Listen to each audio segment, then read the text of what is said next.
अनन्तरूपं भक्तानुकम्पा धृतविग्रहैवै ईशावतारं परमेशमीड्यं तं रामकृष्णं शिरसा नमामि तं रामकृष्णं शिरसा Namami. Salutations to the immensely compassionate manifestation of the Lord. Dear friends, last Tuesday, Professor Sukalyan Sengupta presented a very vivid exposition on the life of Aghormani Devi, a special devotee of Sri Ramakrishna, and tonight, in this class, he will be presenting another very fascinating personality that we come across in the divine play of Sri Ramakrishna. She is commonly known as Gaurima and considered one of the foremost disciples, women disciples of Sri Ramakrishna. So let's welcome Professor Sukalyan Sengupta.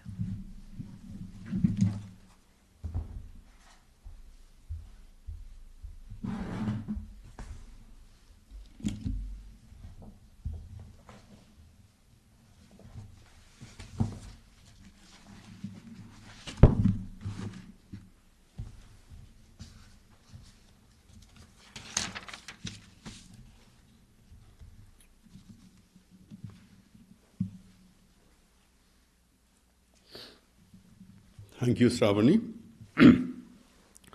As Shravani said, when we look at the women disciples of Sri Ramakrishna, we got a chance to look at the life of Gopalerma last week. Today we will look at Gaurima. And the other foremost disciples would be Golapma, Joginma, and maybe if you want to consider Lokhi Didi. So, in that context, as Shravani said, it's a very opportune moment to reflect on the life of Gaurima. I want to begin by thanking Prithvish. When he came to know of this, that I would be talking about Gaurima, he gave me this book, which helped me a lot in preparing. And last week, one of my best friends and fiercest critics, when saw the video, said to me that I went too fast. So I will try to be a little slower this time. Now we would like to reflect on Gaurima because in military jargon there is a term that they use often, force multiplier. And I would like to make an analogy in that Gaurima can be considered to be a spirituality multiplier. Why? I will get to that a little later.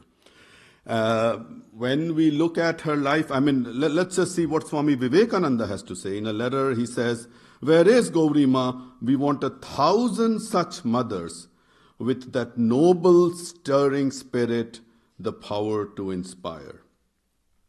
And Gaurima herself said to her devotees, to her disciples, that remember, the beauty of a woman is not enhanced through clothes and cosmetics, but through physical and mental purity. And if we look at her life, the purity with which she led her life, that is indeed very inspiring, very exemplary.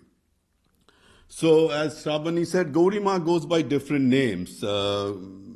Mataji Gauri, Matapuri Devi, Gaurdashi. Holy Mother used to call her Gaurdashi. When she was kind of initiated by Sri Ramakrishna, he gave her the name Gauri Ananda. And her name that was given to her by her parents was Mridani. Mridani is, in Sanskrit, Mrid is a form of Shiva. So the wife of Shiva or Parvati, that is the name that her parents gave. She was born in 1857, daughter of Parvati Charan Chattopadhyay and Giribala Devi, a very pious, devoted Brahmin family. Parvati Charan, in fact, we read from his biography that he was very observant, devout Hindu Orthodox Brahmin. So in the Brahmin tradition, in the Hindu tradition, when people do their morning puja, some of them, they then put a mark on their forehead. And he used to put that mark and go to office with that mark. And in those days, and even today, I think, people would make fun of him, make comments about him, but he never cared. And once it so happened that his boss tried to make a little fun of it, and he said, well, if you don't like it, then I'll just quit my job today, but I'm not going to compromise on this. So we know how steadfast their devotion was. Giribala Devi, she was very well versed in Bengali, Sanskrit, she knew a little bit of English, also a little bit of Persian, and she was also a composer, so she had some of her compositions in the periodicals of those times. So very learned lady. And in fact, Giribala Devi's grandfather was a gentleman by the name of, excuse me, Bhavani Charan Bandyopadhyay, a very rich, came from a very rich family. In Kolkata, there is an area called Bhavanipur, a very, you can say, a posh area. And Bhavanipur is actually named after this gentleman, Bhavani Charan. So the point being that Mrinani was born into a very rich family. But she was a very different kind of a child, not very much fascinated by the typical activities that you would expect a child to indulge in. So in that locality, there was an astrologer and a palmist. In India, there is this tradition, even till today, where you have people who would either look at your horoscope or look at your palm. And then based on the lines on your palm, they would make some future predictions. Now, how scientific it is, that's a whole different question. We'll not get into that. But basically this gentleman, Chondi Mama, he was called in the locality. He looked at her horoscope and her hand, and he then predicted that she will be a great yogini. And we read a very interesting incident. Once she, with her family, was traveling in a boat, going somewhere. Suddenly, a thought came to her mind that she was wearing a gold bracelet. The thought came to her mind, this is gold bracelet, what use is it? So she took it off, she bit it. And then she said, this doesn't taste too good. What use is it? So just threw it on the Ganges. And you can well imagine the chagrin of the parents. But anyway, from these simple incidents, we can get a sense of what her main interest was. So one day it so happened that a stranger came to their area, and he saw that there were, of course, as you can expect in any locality, the kids were playing around, but Mrinani was sitting in one corner all by herself. So the stranger was, of course, surprised. And he asked her, he said, well, the others are playing, why aren't you? So she said, well, I don't really like these kinds of plays. That's not for me. So the stranger, he realized, and he said, well, may you have devotion for Krishna. Then it so happened, very interesting, a few days later, or we don't know how many days later, some time later, Mrinani and her brother Avinash Chandar, they had an opportunity to go to a place called Varahanagar. This is a suburb of Kolkata, not very far from their locality. But the moment Avinash Chandar broached this subject of going to Varahanagar, Mrinani was very excited, so they went. Now, they went to somebody's place, but very soon, Mrinani left that place and she started going towards, there was a banana grove. She started going toward that area, and then she started asking people, well, there is a sadhu type of a person, looks something like this, lives somewhere in this area. And some people, they understood whom she was referring to, and they then pointed her to a hut. And she goes to that hut and she sees that very stranger who had commented upon that, may you have devotion to Krishna. So that stranger, he's kind of a hermit, He looks at her and he says, "So you have come? Okay, very good." So he makes arrangements for Mrinani to spend the night with the Brahmin family, and he says, "Tomorrow morning we will do what?" So that you can understand, it's basically initiation. So next morning, early morning, she gets up, bathes in the Ganges, comes to this sadhu in his hut, and is initiated. But you can imagine, she is from a rich family, the parents are well off, so they are by now, she hasn't been found for almost a day, so they are extremely distressed, and they make all kinds of queries. Avinash tries to find, and then finally they do get to this stranger's hut, and they of course bring Mrinani home. But the stranger then says, the sadhu then says, "Look here, she's a little girl, don't be angry with her." And then he makes a comment in Bengali, which in Bengali reads, "Holde pakhi dhore rakha dai," which the translation would be, "It is difficult to keep a yellow bird captive." But that's just the literal translation. The metaphorical meaning, of course, is that you can't really keep her in this domesticity for too long. She does, her qualities are such that very soon she will find her way out. That is the intent. So the parents, they enroll Mrinani in a school. This school is one which was run by a British lady, Miss Frances Maria Millman. Mrinani was doing very well in school. Miss Millman was so impressed that she started thinking of maybe taking Mrinani to England for further studies, but there was a problem.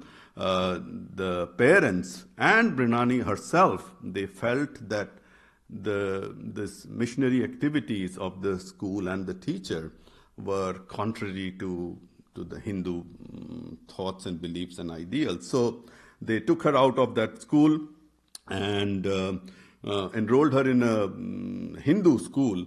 But she was mostly taught from then on at home. As we have seen, her mother Giriwala Devi was very well read, so home schooling was not a big problem. And in those days, and to a certain extent even today, in traditional Hindu households, what are the texts that you would teach? Ramayana, Mahabharata, the Bhagavad Gita, which is of course a part of the Mahabharata, but sometimes it's considered to be a standalone text in itself. And in Bengal, the Devi Mahatmyam, Durga Saptashati, or also known as Chandi, commonly known as Chandi. Chandi is very, very popular. So these were the scriptures that she not only read, but had kind of memorized by heart. Now comes this time when we have a sannyasini who comes from Vrindavan, and she stays in Mrinani's house for some days, and she's so impressed with Mrinani that when she's about to leave, she gives to Mrinani what is known as Damodar Shila. It's a stone image of Vishnu. And she says this is very Jagrata. Jagrata in Sanskrit means, in the translation would be awakened, but awakened not really in a literal sense. It means very powerful. So she says this Damodar Shila is very Jagrata. Please take care of it. Worship it. It will do you good throughout your life. And this injunction, Mrinani took very, very seriously. As we will see, the rest of her life, she had a very intimate relationship with this Damodar Shila.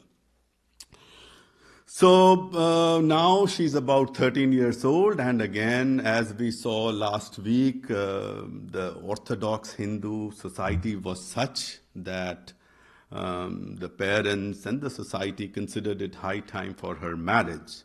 And she would object vehemently, but the parents also would not relent. Finally, they found a groom, and they decided that Mrinani would get married with him.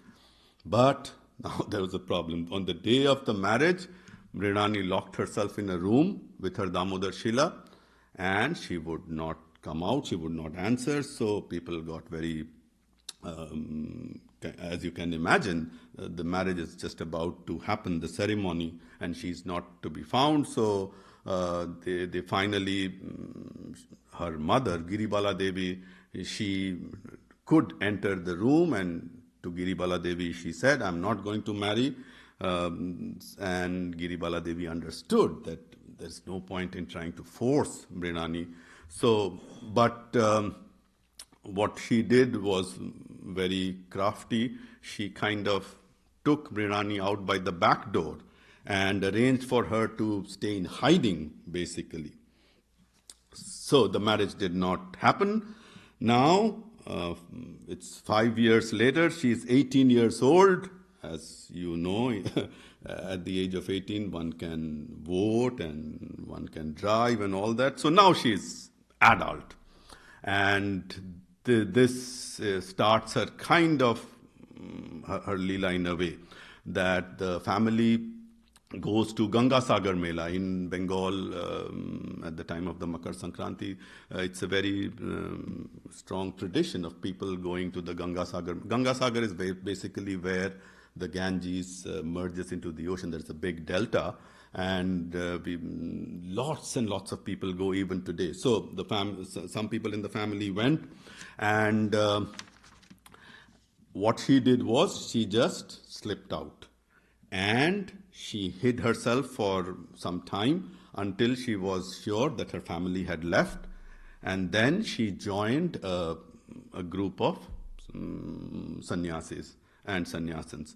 And they went, and she went all the way from Ganga Sagar, which is in, as you can see, the easternmost edge of the Indian, if you look at the India map, they go all the way to Hardwar. Of course, it took a long, long time, as you can imagine. And then from Hardwar to Rishikesh. Rishikesh is considered basically the first place from where you start going up into the mountains of the Himalayas for some very Jagrata temples. And she went to all of them: Deva Prayag, Jwalamukhi, Amarnath, Gangotri, Yamunotri. So we have heard Srikant give a wonderful exposition on pilgrimage, and Srikant gave a list of reasons why one would go on pilgrimage. I would just like to add one. Mrinani, she felt she had to go to pilgrimage because she could not do the activities, the spiritual activities that she would have liked to do at home. It was not possible. So therefore, and in a way, you can't really say she went on a pilgrimage, because as Srikant said, in a pilgrimage, you know where you are going, you know for how long you are going. But in this case, she would, as I said, she went with this group. Wherever she liked, the place she liked, she kind of stayed there to do her meditation and all that. So very uncertain in a certain sense.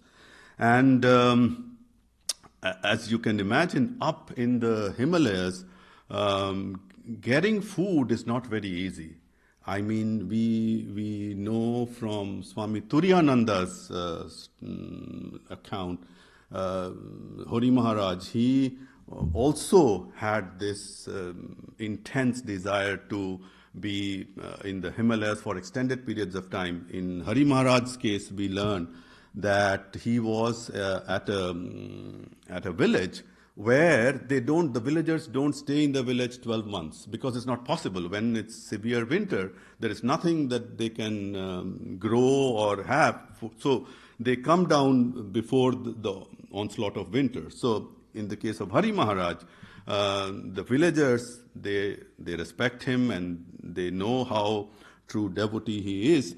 But they warned him. They say, well, we are leaving. Why don't you leave with us? Hari Maharaj said, no, I'm not leaving. So somehow they made some straw bed for him in his hut, gave him little supplies, and they left. And similarly, we don't really have accounts of that, but one can imagine similar kind of a situation with Mrinani as well, in the sense that she would spend extended time, days and months in a place alone. Now, one also has to keep in mind that it is very difficult for women to stay alone in those places. And there is also the curiosity factor. I will digress a little. I have a colleague in my department. She is an American lady. She fell in love with India. She visited India. The first visit was, I guess, 3-4 weeks. After she came back, I asked her, I said, Maureen, how was your trip? She said, the trip was wonderful. But, one thing which kind of bothered me a lot is, in the train, whenever she would travel, the fellow passengers would always ask me, are you married? So they're very curious. So Maureen, my colleague, she first said, well, that's none of your business. But you can imagine if you are going on a long train journey and the people you offend at the very first sight of them. So then she said, well, you know what? I then came out with a plan. She didn't know any Hindi. Maureen didn't know any Hindi. So she just learned 3-4 words of Hindi. And then she said, then things were all right, because whenever they would ask me, I would say, "Main shadi shuda hu," which means that I am married in Hindi.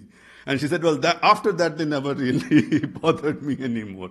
So in this case, why am I bringing this up? Because we know that Gaurima, when she was traveling alone in these places, many a time she would dress herself as a man so that people don't bother her. And sometimes she would smear ash on her face so that her face is kind of unrecognizable.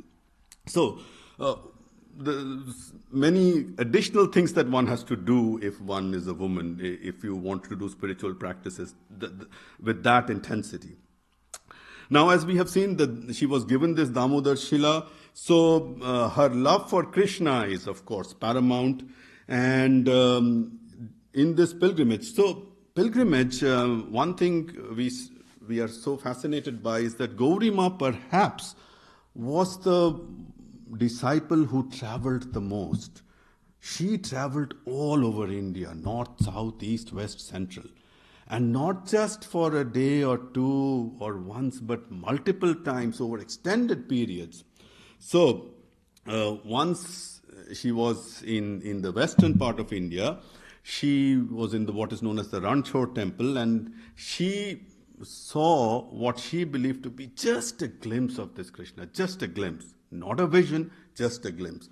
But that kind of sparked or kindled this intensity even more. So she said, I have to have this vision. And so if you are a Krishna devotee, the first place that will come to your mind is Vrindavan. So she goes to Vrindavan and she spends days and days meditating and trying to get a vision of Krishna. Doesn't happen. So then she finally decides, well, what use is this life if I can't really have this darshan? So there is a pond called Lalita Pond. She goes by the side of that pond and she decides to take her life. And we don't know what exactly happened, because all we know is that the next day the people around, they found her unconscious. They brought her, they took care of her. But we can understand, we know what was the experience of Sri Ramakrishna. So we can intuit that something similar must have happened to her. Now, in Vrindavan, Vrindavan is very close to Mathura. As you know, the Leela of Krishna, you can say, began in Vrindavan, but then moved to Mathura. So Mathura is not adjoining, a little distant. So in Mathura, what happened is that her uncle, Shamcharan, he used to live in Mathura. And he came to know that Mrirani is in Vrindavan. So, uncle being the uncle, he brought Mrirani to his home, and then he said, look here, your mother is so concerned. She has sent me so many letters, and this uncle shows these letters. And the mother, of course, you can imagine, left for Ganga Sagar Mela and had not heard from her daughter at all. So the letters also reflected that. So Mrinani was very compassionate, so she decides to come home and meet her mother. So she comes to Kolkata, is reunited with her mother, very emotional reunion as you can imagine. But she has been bitten by this bug, so she doesn't stay too long. She again leaves now for Jagannath Puri. Puri, as Shrikant showed in his slides, it's the adjoining state to Bengal, West Bengal. And the Jagannath Puri temple is a very, very Jagrata temple. So in Puri, she spends time, and this is where something very interesting happens. So, there is a devotee, her devotee, very sincere, and the devotee's husband, the couple, very sincere. They try to take care of Gaurima, and the devotee, the wife, she says to Gaurima, Gaurima, please come and stay with us, please come and stay with us. So Gaurima, in general, didn't like to stay with families, but she relented. So she comes to this house, and after dinner, she retires to her room, and Gaurima usually would bolt her room from the inside. But that night, she was suffering from some stomach ailment, so she had to visit the bathroom a number of times. So towards the end of the night, she was so tired, and when she came back from the bathroom, she forgot to bolt the door. She fell asleep. Suddenly, she realized that there was some movement around her hair. So she wakes up and she sees the husband of this lady. And she, of course, realizes immediately what is going to happen.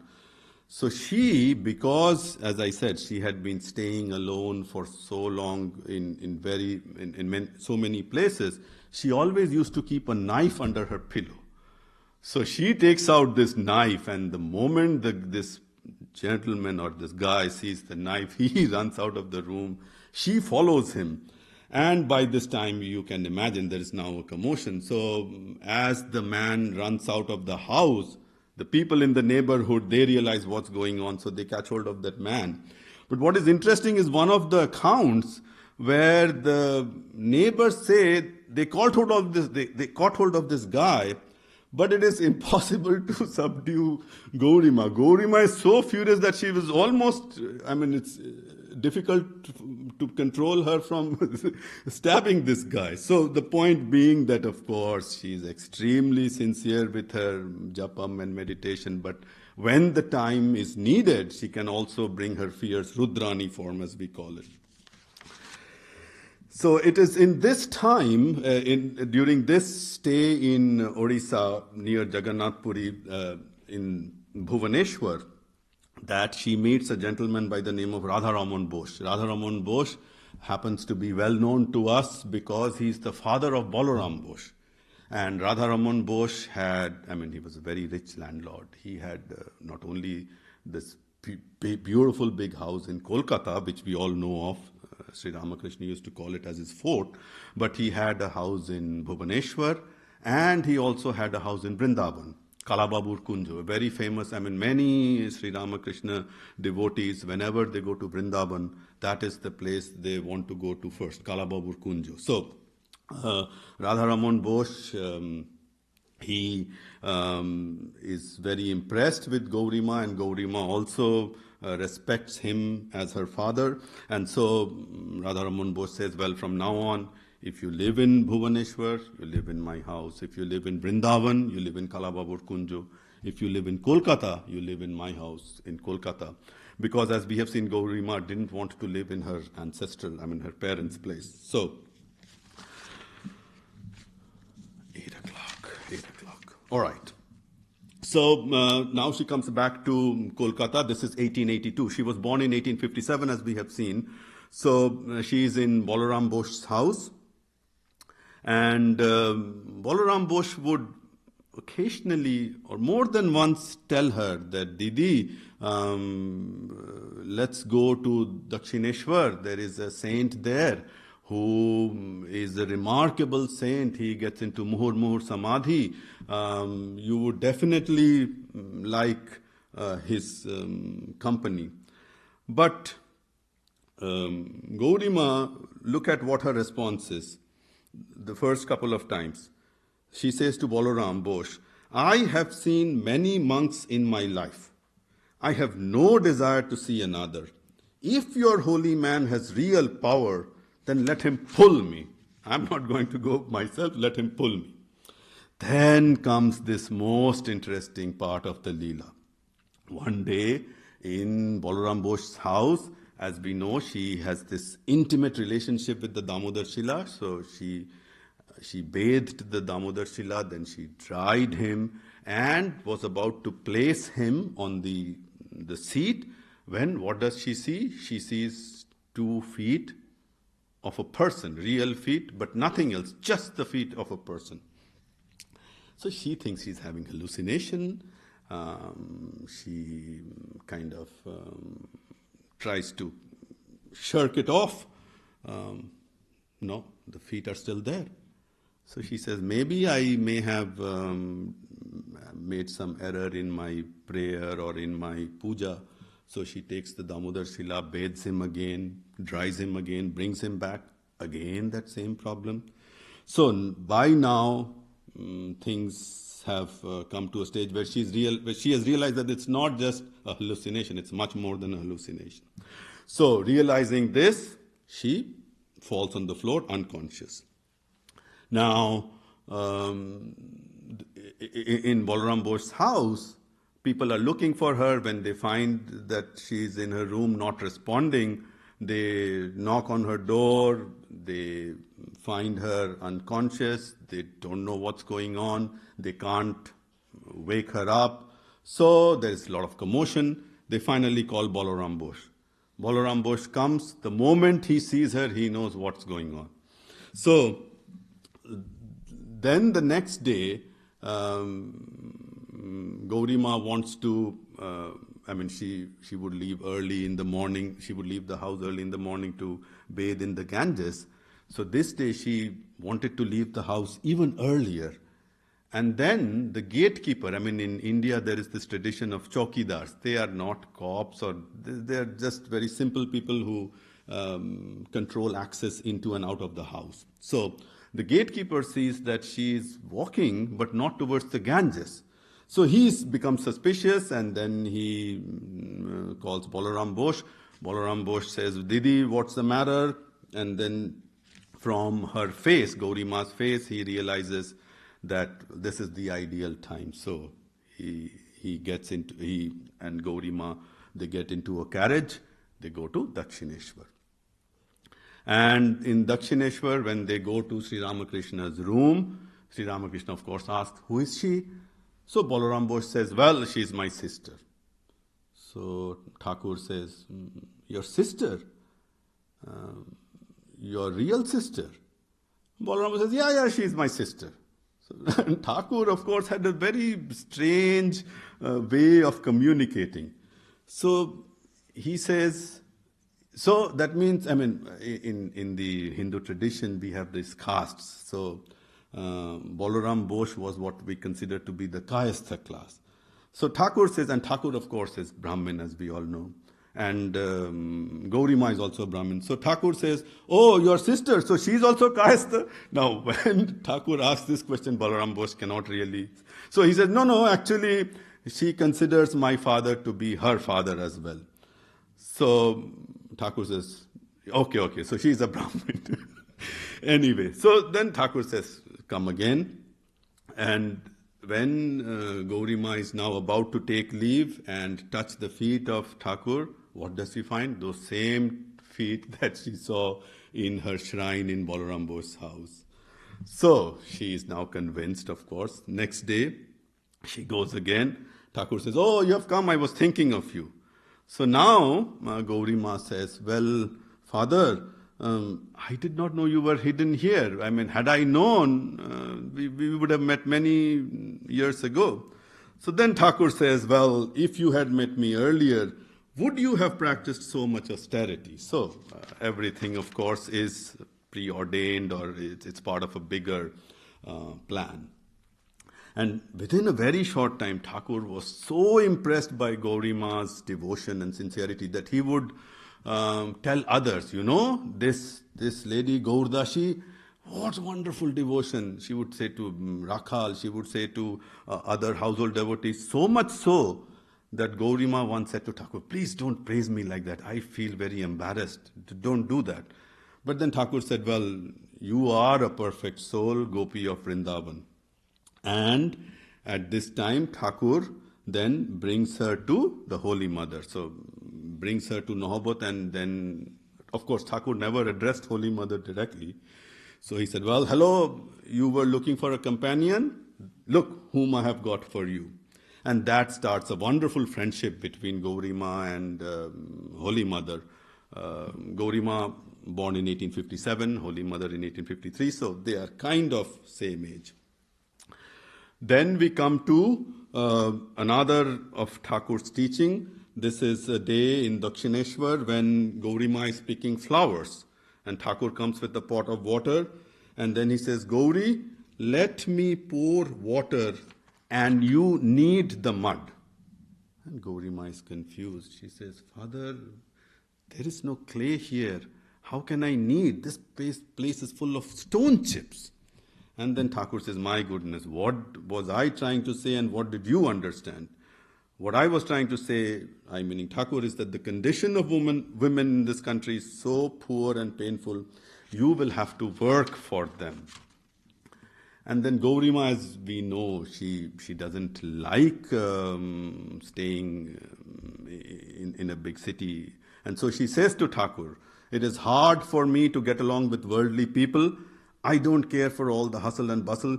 Give me a few girls and I shall take them to the Himalayas and mold their character. And Thakur says, no, that's not what I meant. You will have to work in the city. You have practiced enough spiritual disciplines. Now you should serve the women with your spiritual energy.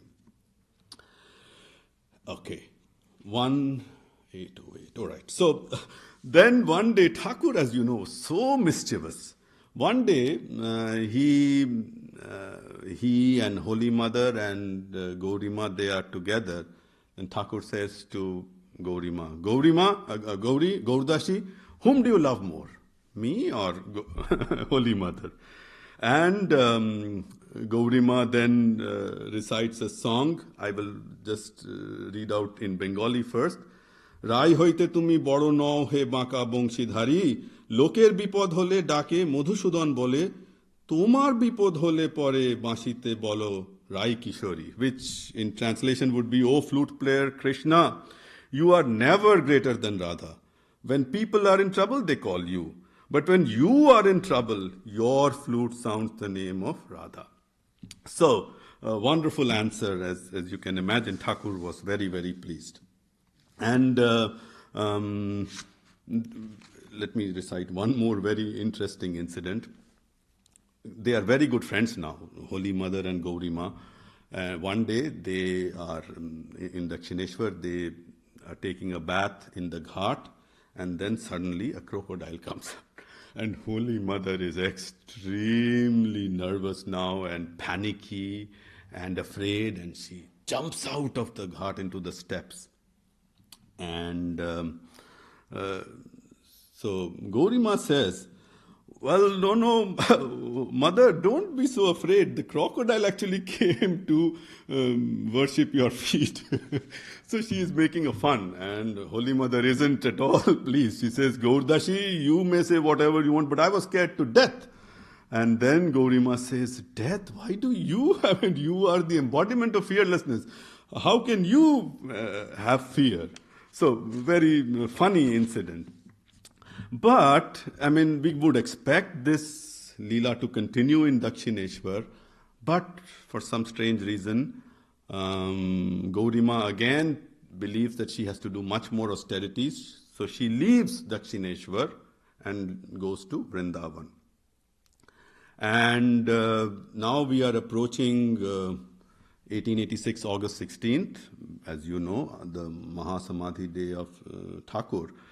A few days before that, Thakur desperately wanted to get in touch with Gaurima. He is looking for her.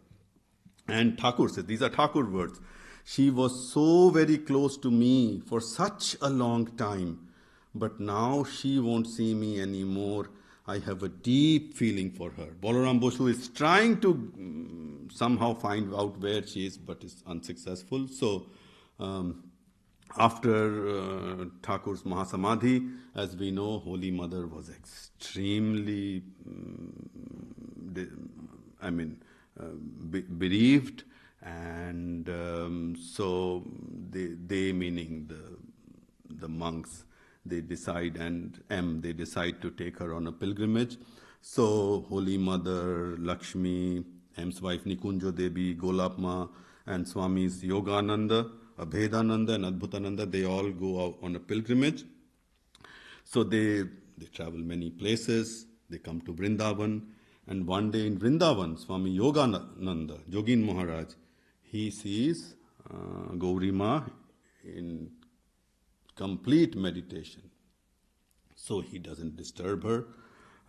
Next day, he finds out where she's staying. The next day he goes, and of course he tells Gaurima that Holy Mother is here. So Gaurima rushes. When they meet each other, Holy Mother is extremely emotional because this is the first time they are meeting after Sri Ramakrishna's passing away. So Holy Mother cries for a long time, and then she says, you know what,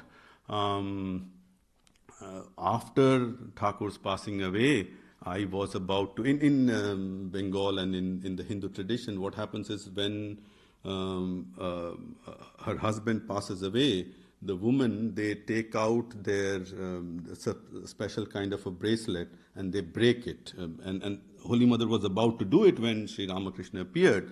And he says, oh, what are you doing? Why do you consider yourself a widow? And then Sri Ramakrishna says, go to Gaurima. Gaurima is very well versed in the tantric things and she will give you consultation. So Holy Mother recounts the story, and of course Gaurima is extremely emotional. Now, this is mid-1880s, as you can imagine. This is the time, not mid-1880s, late 1880s, early 1890s. Gaurima is traveling all around the country, as we have seen. Swamiji is also traveling all around the country. And we don't have any recollection of a direct meeting between the two of them. But in Swamiji's letters and in Gaurima's accounts, we find that sometimes Swamiji would go to a place and they would say, there was this lady, a wonderful sadhika who came, and Swamiji would immediately realize that this was Gaurima. And similarly, Gaurima would go to a place and they would talk of this young Swami, and Gaurima would immediately recognize that as Swamiji. So now we come to 1895. Gaurima is back in Kolkata. She is actually in Halishaur. Halishaur is, you can say, not a suburb, kind of north of Kolkata. Halishaur is famous for being the birthplace of Ram Prasad. And so Gaurima is on the banks of the Ganga. She is kind of looking at the beauty of the Ganga, and she then decides that Thakur had asked me to do something for the women. Now I'm ready. So she was prepared now.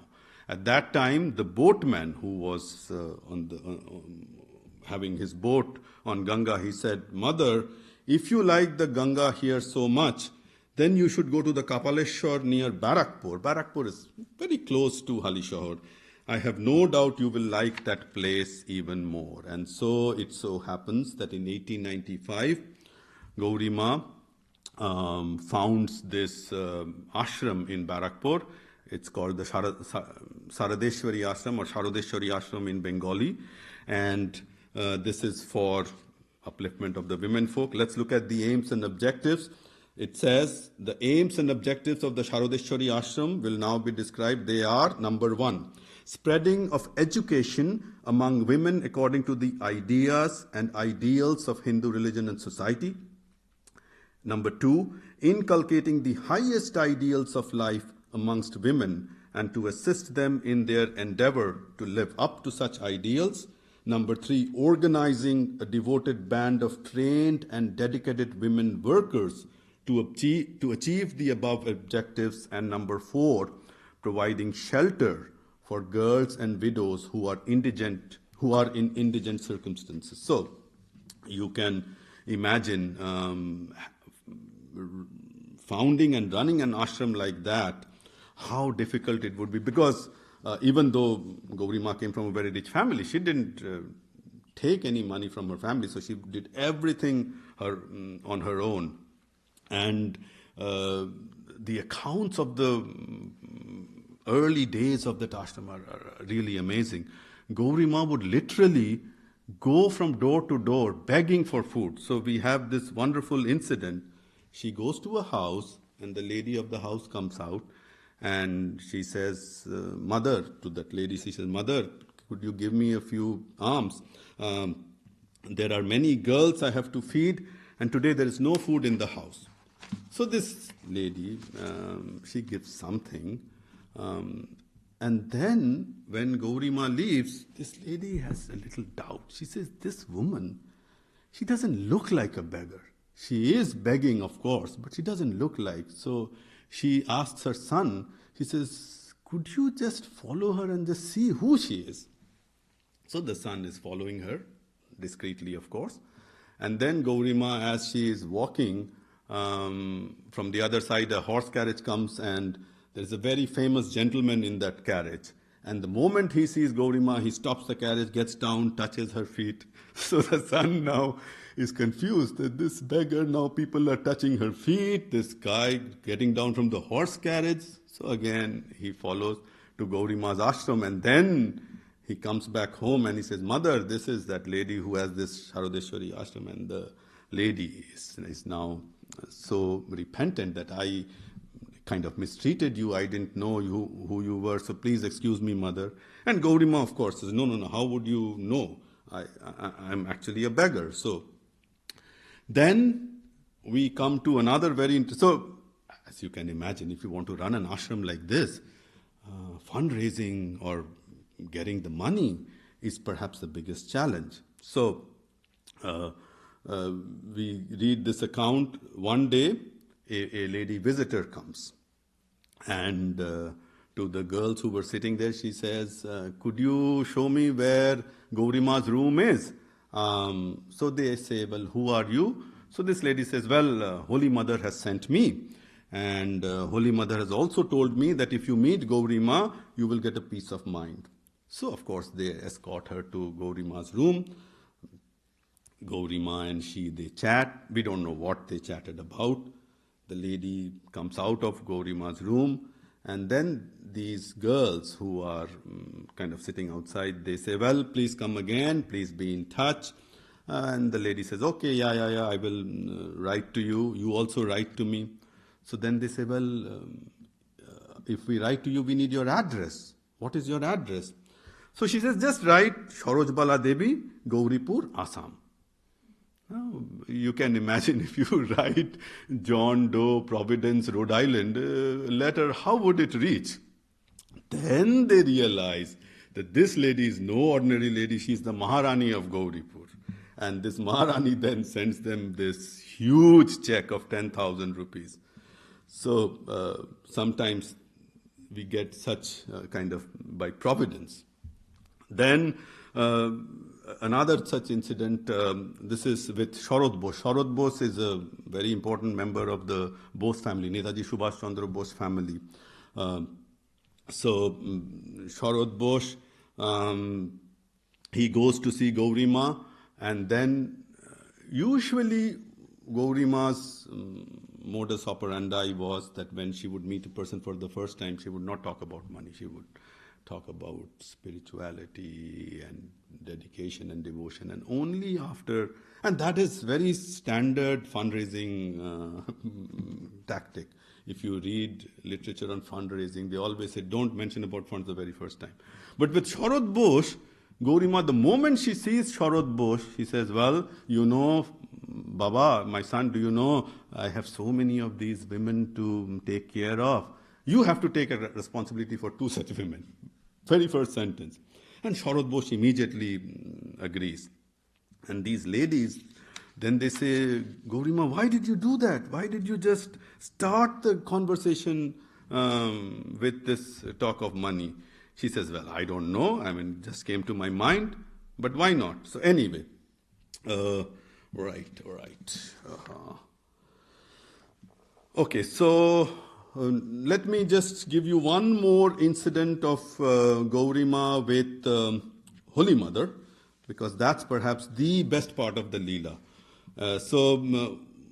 Mother is in Udbodhan, and this is Durga Puja time.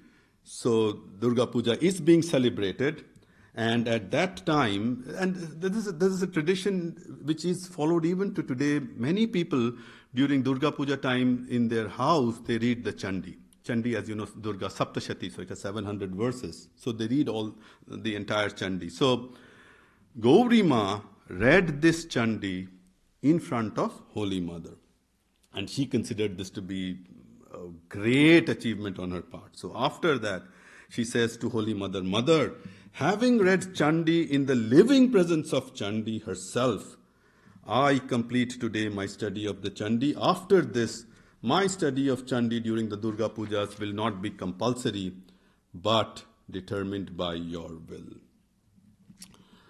So, okay, 8:22. All right, one more incident. This is very funny.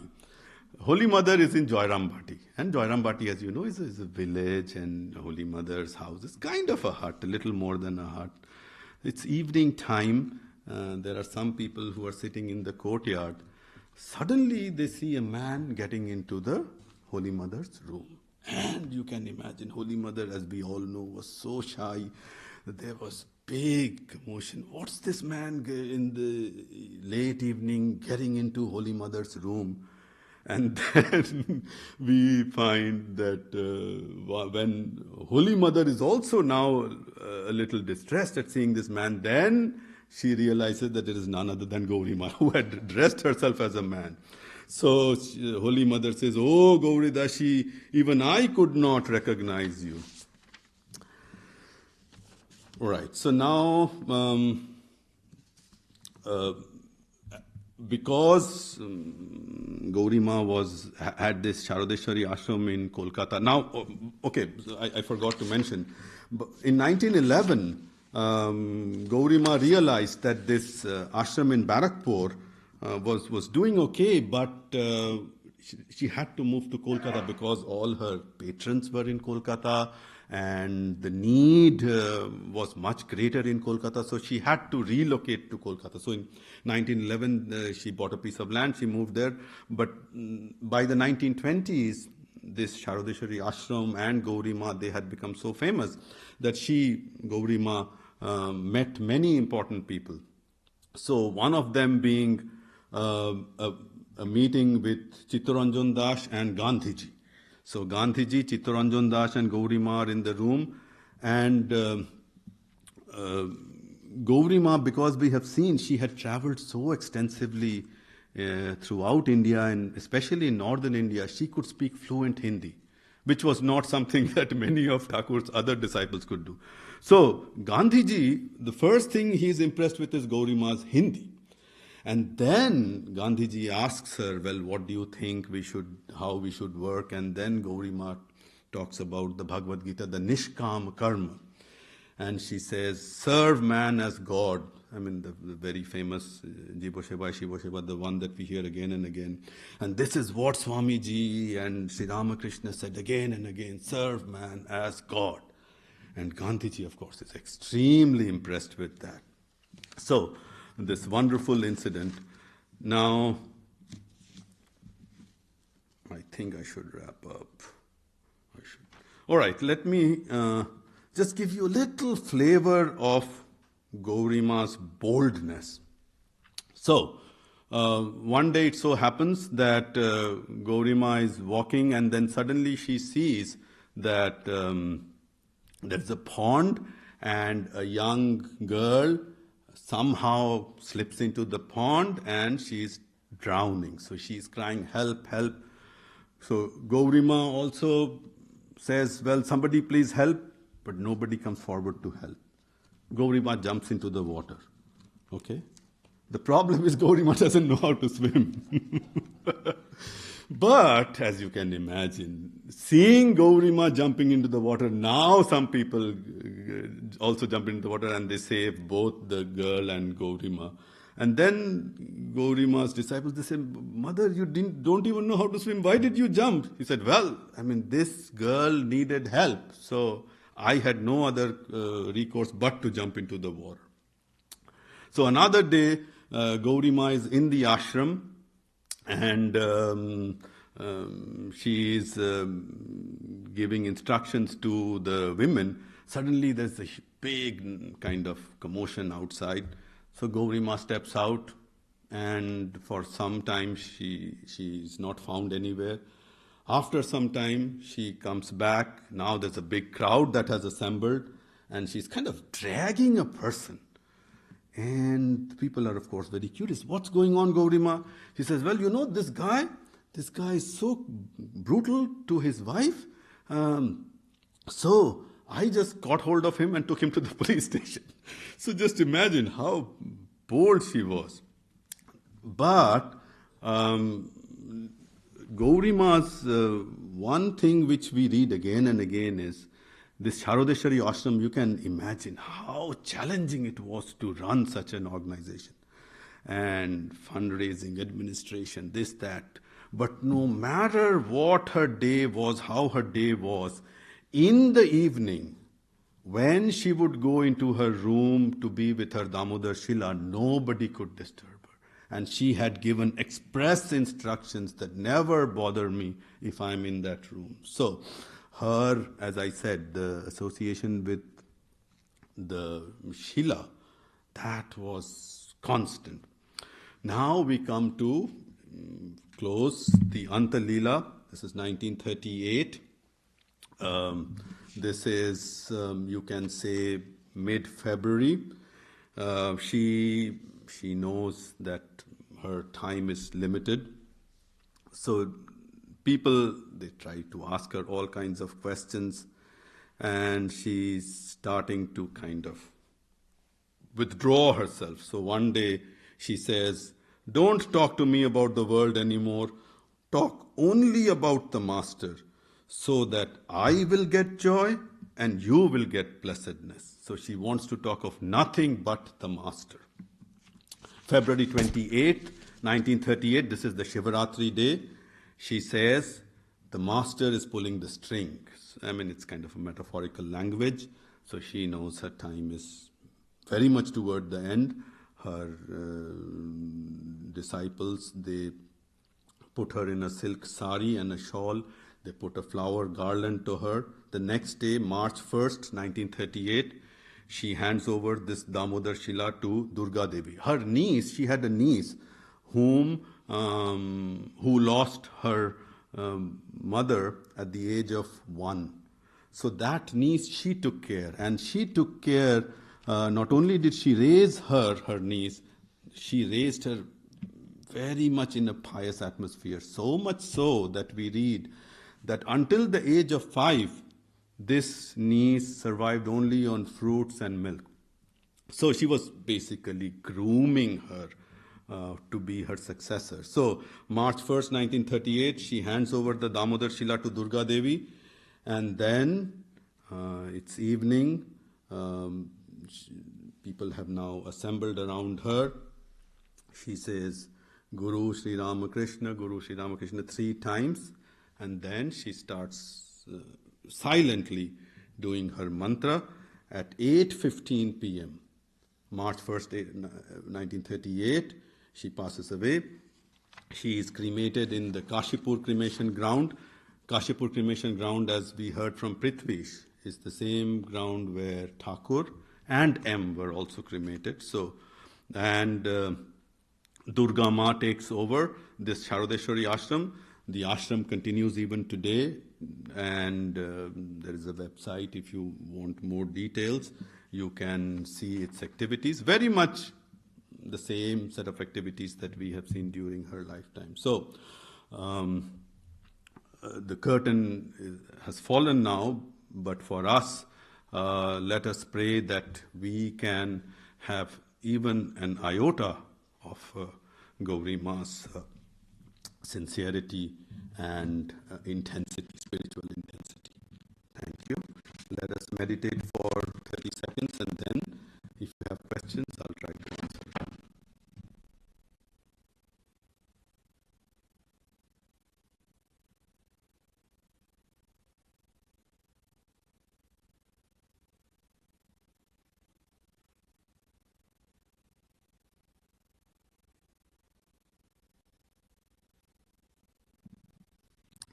Questions? Yes, Charlie. Why do you think someone like Gauri Ma wouldn't have permission to start something like this Sri Sarada Mata? Sarada Mat, when we read its history, I think the Ramakrishna Mission made a conscious decision to, you can use the word, delay the founding of the Sharada Mat, because they felt that the people were not yet ready to kind of accept Holy Mother as the divine consort. I mean, very few people knew of Holy Mother, and so, in fact, we read that there was kind of a debate even. So, Sarada Mat starts in, I mean, the first president of the Sarada Mat, Sharola Bharati Prana, Prabhurajika Bharati Prana, she was the one who attended on Holy Mother during her last days. So after that, Holy Mother passes away in 1920. Saradananda Maharaj tells her, Sarola, you should go and do meditation, and when the time is ripe, we will call you back. And so Bharati Prana does tremendous spiritual activities, and in the 1950s, the Ramakrishna Mission decides that now is the time to formally.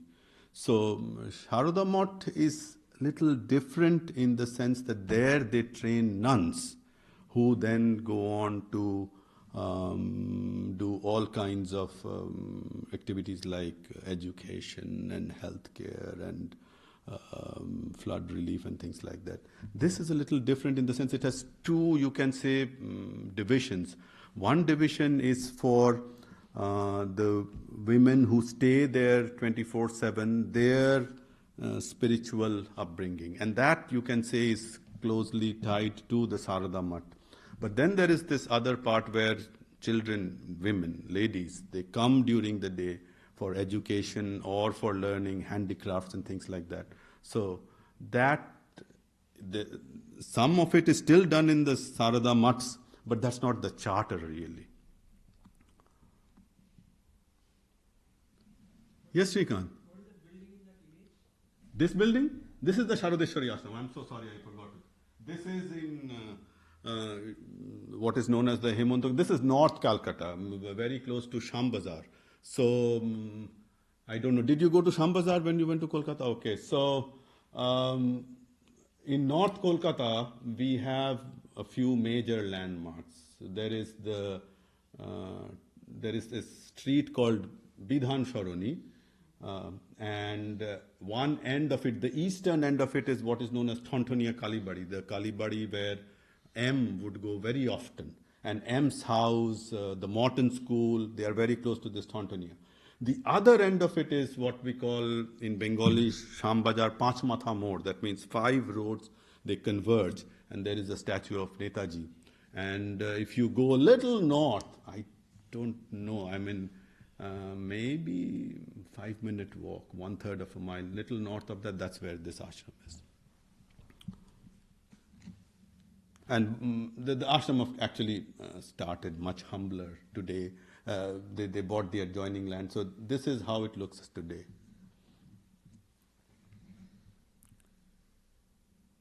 Any other question? Thank you so much.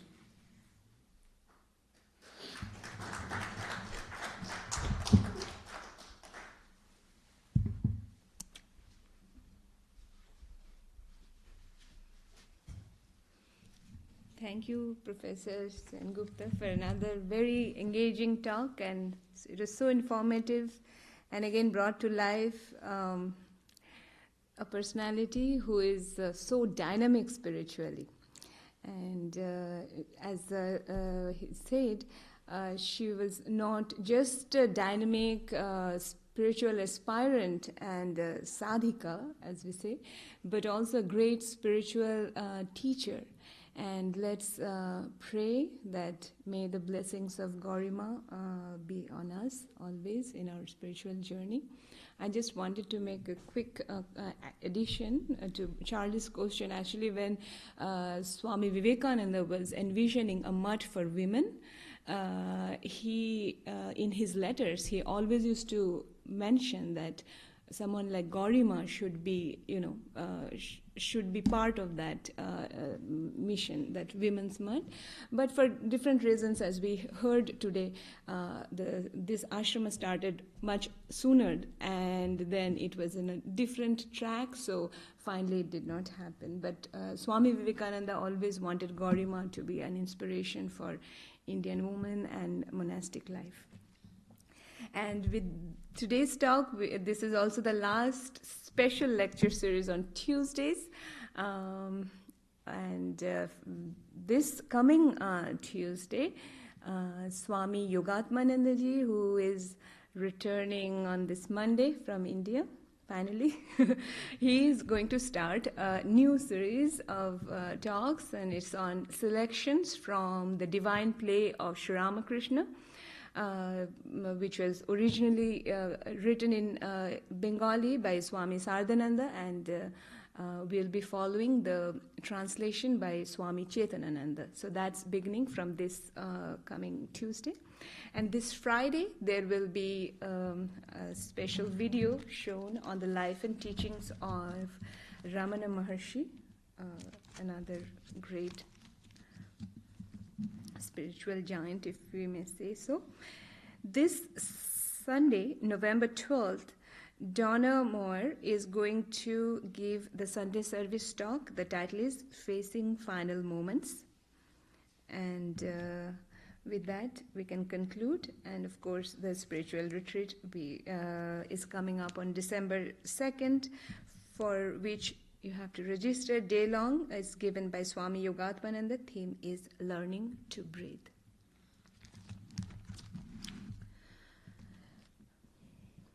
May the Divine, who is Father in heaven of the Christians, Holy One of the Jewish faith, Allah of the Muslims, Buddha of the Buddhists, Tao of the Taoists, Great Spirit of the Native Americans, Ahura Mazda of the Zoroastrians, and Brahman of the Hindus, lead us from the unreal to the real, from darkness to light, from death to immortality. May the all-loving being manifest himself unto us and grant us abiding understanding and all-consuming divine love. Peace, peace, peace be unto all.